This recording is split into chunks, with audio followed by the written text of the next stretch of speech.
So for the law enforcement directive to be applicable, it's important that both the personal and the material scope are fulfilled. So meaning that a competent law enforcement authority processes personal data for law enforcement purposes, meaning for the prevention, investigation, detection and prosecution of crime or criminal offenses.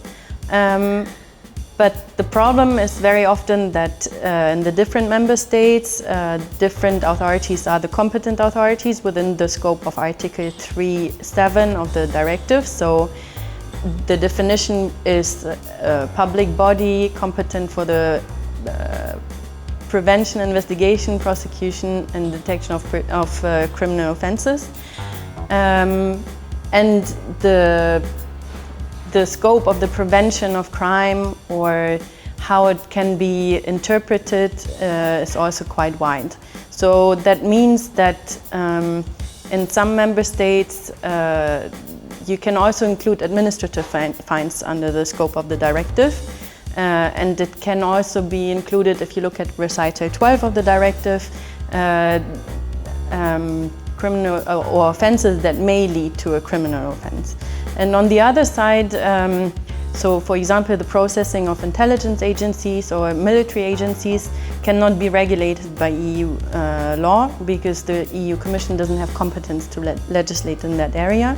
So the processing by those agencies usually doesn't fall within the scope of the law enforcement directive, although it could be argued whenever those agencies or authorities process personal data for law enforcement purposes, they could fall within the scope of the directive, as they could also fall within the definition of Article 3.7 of the directive.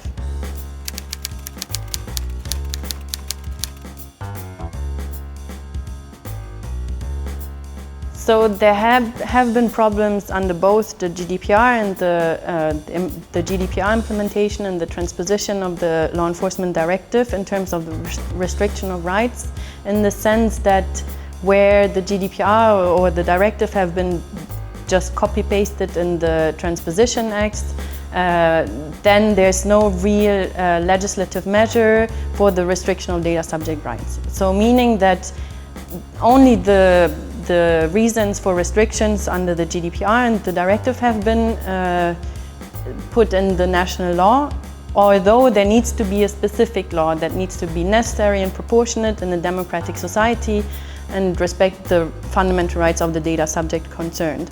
So the one country that could be named is Italy, where they actually did have a provision that states that there needs to be a separate legislative measure for the restriction of data subject rights.